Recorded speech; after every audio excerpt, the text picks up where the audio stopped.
Kelanchal times, हर खबर पर हमारी नजर। नमस्कार, बहुत बहुत स्वागत है आपका केलांचल टाइम्स में। मैं हूं आपके साथ मानसी त्यागी। रुक करते हैं इस वक्त की तमाम बड़ी खबरों पर। केंद्रीय गृह एवं सहकारिता मंत्री अमित शाह ने शनिवार को लाल डायरी के मुद्दे को लेकर राजस्थान के मुख्यमंत्री अशोक गहलोत पर जमकर निशाना साधा है। बता दें कि उनसे इस मुद्दे पर इस्तीफा देकर चुनाव मैदान में उतरने को कहा। इसके साथ ही शाह ने आगे कहा कि केंद्र की भारतीय जनता पार्टी सरकार ने किसानों के लिए ढेरों काम किए हैं। शाह राजस्थान के गंगापुर सिटी शहर में सहकार किसान सम्मेलन को संबोधित कर रहे थे। उन्होंने कहा, आजकल गहलोत साहब लाल डायरी से बहुत डर रहे हैं। क्यों डर रहे हैं भला, जरा बताओ तो राजस्थान वालों। डायरी का आगे का कलर लाल है, अंदर काले कारनामे छिपे हुए हैं। अरबों करोड़ों रुपए के भ्रष्टाचार का कच्चा चिट्ठा उस लाल डायरी के अंदर शामिल है। केंद्रीय मंत्री ने आगे कहा, मैं गहलोत साहब से कहने आया हूं कि चंद लोग भेजकर नारे लगाएं और नारे लगाने से वैसे कुछ नहीं होगा। जरा भी शर्म बची है तो लाल डायरी के मुद्दे पर इस्तीफा देकर चुनाव के मैदान में आइए, हो जाएं दो हाथ। अपने संबोधन के आखिर में उन्होंने कहा, घर में कोई भी डायरी हो उसका रंग लाल मत रखना, गहलोत जी नाराज हो जाएंगे। राजस्थान के बर्खास्त मंत्री राजेंद्र गुढ़ा ने 24 जुलाई को विधानसभा में कथित लाल डायरी का मुद्दा उठाने की कोशिश भी की थी। इसी के बाद सदन में असहज दृश्यों के बीच उन्हें राज्य विधानसभा से निलंबित कर दिया गया। तभी से लाल डायरी का मुद्दा खड़ा हो गया। शाह के संबोधन की शुरुआत में कुछ लोग नारेबाजी करते दिखाई दिए थे। गृह मंत्री ने इसकी तरफ इशारा करते हुए बाद में कहा, जो लोग नारे लगा रहे थे, मैं उनसे कहना चाहता हूं कि नारे लगाने की जगह चंद्रयान को आगे बढ़ाया होता तो आज नारे लगाने की नौबत ही नहीं आती। तो वहीं सहकारिता मंत्रालय बनाया होता, किसानों का कल्याण किया होता और तो आज नारे लगाने की जरूरत ही नहीं पड़ती। चंद्रयान 3 की चंद्रमा पर सफलतापूर्वक की गई लैंडिंग से पूरा देश उत्साहित है। पीएम मोदी ने शनिवार यानी कि 26 अगस्त को ऐलान भी किया कि लैंडिंग वाली जगह को अब शिव शक्ति के नाम से जाना जाएगा। इस नाम के सामने आने के बाद सियासी बयानबाजी शुरू हो गई।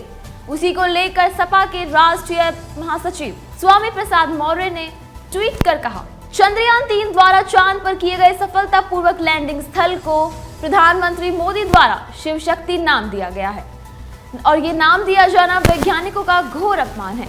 अगर नामकरण करना ही था तो महान वैज्ञानिकों विक्रम साराभाई या फिर एपीजे अब्दुल कलाम या इसरो के किसी भी वैज्ञानिक के नाम पर किया होता। उन्होंने आगे कहा, इससे वैज्ञानिकों की हौसला अफजाई होती है और उनका सम्मान भी बढ़ता। इससे विज्ञान के प्रति नवयुवकों की रुचि भी बढ़ती। स्वामी प्रसाद मौर्य ने आगे कहा, मुजफ्फरनगर के एक स्कूल में एक महिला टीचर द्वारा मुस्लिम बच्चे को हिंदू बच्चों से पिटवाए जाने की घटना घोर निंदनीय है। यह घटना यह साबित करती है ऐसी जातीय दुर्भावना से ग्रसित टीचर न होकर डायन जैसा व्यवहार कर रही हैं, जो शिक्षक के गुणों के विपरीत आचरण है। स्थानीय पुलिस प्रशासन को इस डायन टीचर के खिलाफ कड़ी से कड़ी कानूनी कार्रवाई करते हुए गिरफ्तार कर जेल भेजना चाहिए। इससे पहले स्वामी प्रसाद मौर्य ने कहा था कि हमारे लिए सबसे बड़ा धर्म ग्रंथ कोई है, हमारे लिए सबसे बड़ी आदरणीय पुस्तक कोई है, हमारे लिए सबसे बड़ी पूज्य पुस्तक कोई है तो भारतीय संविधान ही है, इसके सिवाय कुछ और नहीं है। स्वामी प्रसाद मौर्य ने कहा था कि आजादी के 76 साल बाद भी जातियां आज सबके सिर पर चढ़कर बोल रही हैं और वह जातियां जिन्होंने पूरा समाज को बांटा, अपने वर्चस्व को सर्वोच्च बनाए रखने के लिए, जिन्होंने कहा ढोल गंवार शूद्र पशु नारी सकल ताड़ना के अधिकारी, जिन्होंने जाति सूचक शब्दों का प्रयोग करते हुए कहा जो वर्णाधम तेली कुम्हार स्वच्छ किरात कोल कलवारा, जिन्होंने कहा पूजई विप्र सकल गुणहीना शूद्र न पूजहु गुण ज्ञान प्रवीणा। उत्तर प्रदेश के मेरठ में बहुजन समाज पार्टी के पूर्व सांसद शाहिद अखलाक के बेटे दानिश का रेप के आरोप में गिरफ्तार कर लिया गया। मेरठ जिले की परतापुर पुलिस ने एक युवती की शिकायत पर यह कार्रवाई की है। आपको बता दें कि पूर्व सांसद शाहिद अखलाक के बेटे दानिश के खिलाफ रेप का केस दर्ज कर उसे गिरफ्तार किया गया है। एक पुलिस अधिकारी ने शनिवार को यह कार्रवाई की और इसी की जानकारी भी दी। तो वहीं ब्रह्मपुरी के पुलिस क्षेत्र अधिकारी सीओ सुचिता सिंह ने शनिवार को बताया कि अखलाक के बेटे दानिश के खिलाफ परतापुर थाने में भारतीय दंड संहिता आईपीसी की धारा 376 यानी कि दुष्कर्म के तहत प्राथमिकी दर्ज की गई। उन्होंने बताया कि पुलिस दल ने शुक्रवार देर रात दानिश के घर पर दबिश देकर उसे गिरफ्तार कर लिया। उत्तर प्रदेश के मेरठ में बहुजन समाज पार्टी के पूर्व सांसद शाहिद अखलाक के बेटे दानिश को रेप के आरोप में गिरफ्तार कर लिया गया है।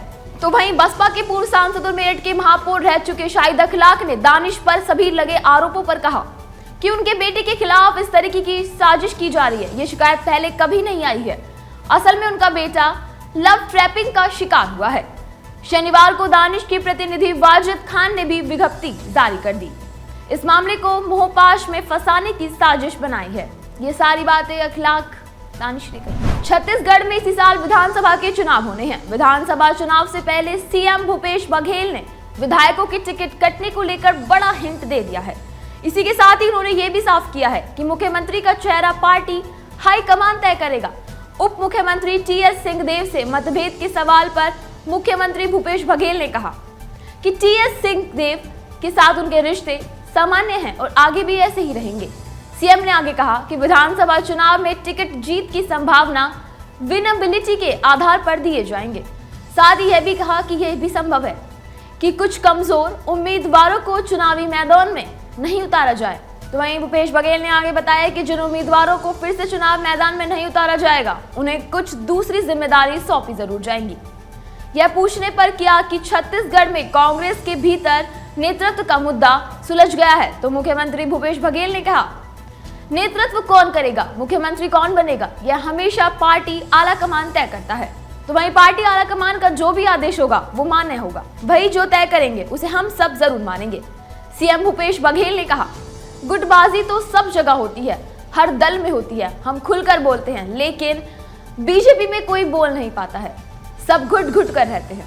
कांग्रेस नेता ने एक सवाल के जवाब में यह भी कहा कि संभव है कि पार्टी के 71 विधायकों में कुछ कमजोर उम्मीदवारों को दूसरी जिम्मेदारी सौंपी जाए। उनका कहना था पार्टी लगातार सर्वे करती है। पीएम मोदी के डिग्री विवाद। पीएम मोदी डिग्री रो से जुड़े गुजरात यूनिवर्सिटी मानहानि मामले को लेकर डिफेमेशन केस में अरविंद केजरीवाल को बड़ा झटका लगा है। गुजरात हाईकोर्ट के अंतरिम राहत नहीं देने पर केजरीवाल ने सुप्रीम कोर्ट में अपील दायर की थी। सुप्रीम कोर्ट में जस्टिस संजीव खन्ना की अध्यक्षता वाली बेंच ने अरविंद केजरीवाल की याचिका पर निचली अदालत के समन के आदेश पर रोक लगाने की केजरीवाल की अर्जी पर कोई दखल न देने की मांग की थी और साफ इनकार कर दिया था। तो वहीं जस्टिस संजीव खन्ना की अध्यक्षता वाली बेंच ने अपील खारिज करते हुए कहा कि 29 अगस्त को हाईकोर्ट में सुनवाई तय है। हाईकोर्ट इस मामले पर सुनवाई कर अपना निर्णय लेगा। तो वहीं अरविंद केजरीवाल के वकील अभिषेक मनु सिंघवी ने कहा कि समन ऑर्डर सही नहीं था जब हमने समन ऑर्डर को सेशन में चुनौती दी। इसी बीच निचली अदालत ने 31 अगस्त की तारीख सुनवाई के लिए रख दी। तो वहीं जस्टिस संजीव खन्ना ने कहा कि जब आरोपी कोर्ट में पेश होगा तो अपनी सभी बात अदालत में रख सकता है। जस्टिस खन्ना ने कहा कि आरोपी को कटघरे में जाने दीजिए, अपनी बात वहां कहने दीजिए। गुजरात यूनिवर्सिटी की तरफ से पेश एसजी तुषार मेहता ने कहा कि समन आदेश बिल्कुल सही और सीक्वेंस में है। समन के बाद केजरीवाल ने ट्रायल कोर्ट में अर्जी दाखिल कर दी है।